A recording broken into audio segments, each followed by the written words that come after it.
திருநாடு, அதிலும் தமிழ் திருநாடு முன்னிலை வைப்பது என்றால் எல்லோரும் போற்றி சித்தர்களாலும் மாமுனிகளாலும் மகான்களாலும் அந்த யோகக்கலையை பின்பற்றியதால் தமிழ்நாடு இன்று நிமிர்ந்து இருந்து கொண்டிருக்கின்றது.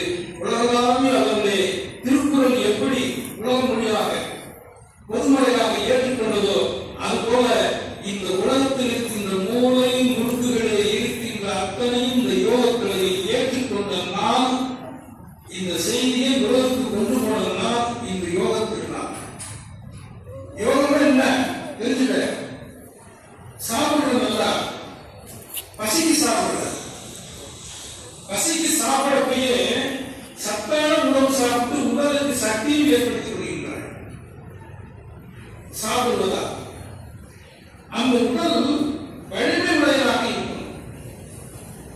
அந்த உடல் ஆரோக்கியம் உள்ளதாக இருந்தால்தான் அந்த உடல் வலிமை உள்ளதாக இருக்கும். அப்ப ஆரோக்கியத்துக்கு என்ன வழி? இது யார் சொல்லி தருவா? நீங்க படிக்கிற பிசிக்ஸ், கெமிஸ்ட்ரி, பயாலஜி எல்லாம் இருக்காதுல்ல, சொல்லுங்க. என்ன மாதிரி தெரிஞ்சவங்க சொன்னாங்க, புரிஞ்சவங்க சொன்னாங்க. அப்ப உடலை ஆரோக்கியமாக வைத்துக் கொள்வது எப்படி அது பார்க்கணும். அதை வலிமை உடையதாக ஆக்குவது எப்படி? ஆரோக்கியமும் வலிமையும் சேர்ந்து விட்டால் உனக்கு கிடைப்பது என்ன? நோயற்ற வாழ்வு. உன்னுடைய ஆயுட்காலம் கூடும். இப்படி இந்த யோகக்கலை நிறைய விஷயம் இருக்குது. யோகங்களை சிலர் நினைச்சுட்டா யோகாசனம் மட்டும்தான் இல்ல, தியானம், தியானமும் ஒரு யோகம் தான். அந்த தியானமும் யோகமும் கலந்த தினம்தான் இன்றைக்கு அந்த யோகத்தினால் யோகா டே. நம்முடைய உடல் உறுப்புகள் இறப்பை, கணைநீர், பித்தநீர், இதயம், சுவாச உறுப்புகள், கழிவு மண்டலங்கள் அத்தனையும் உள்ளே இருக்கின்ற உறுப்புகள் நம்மளுக்கு தெரியாமல் இயங்கிக் கொண்டிருக்கின்றன.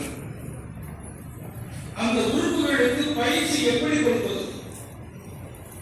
அந்த உள்ளுறுப்புகளுக்கு பயிற்சி கொடுத்தால் அதனுடைய வலிமை அதிகமாகும். மகிழ்ச்சி 10-15 யோகக்கலை பெற்ற புத்தகமே எழுதியிருக்கிறார். ஜோலிங்கம். ஜோலிங்கம் என்றால் தன் இரு கரங்களால் தலை முதல் பாதம் வரை தன் உடலை தன் கரங்களால் பிடித்துக் கொண்டு இருப்பதுதான் ஜோலிங்கம். ஒரு இடத்துல வலி வந்துச்சுன்னா நம்ம பிடிச்சு விடுற ஞாபகம் இருக்கா? தலையில வந்து வலி வந்துச்சுன்னா தலையை பிடிச்சு விடுறோம், வலி வரப்ப. கையில வந்து வரப்ப நம்ம பிடிச்சு விடுறோம். அது மாதிரி தன் கரத்தால்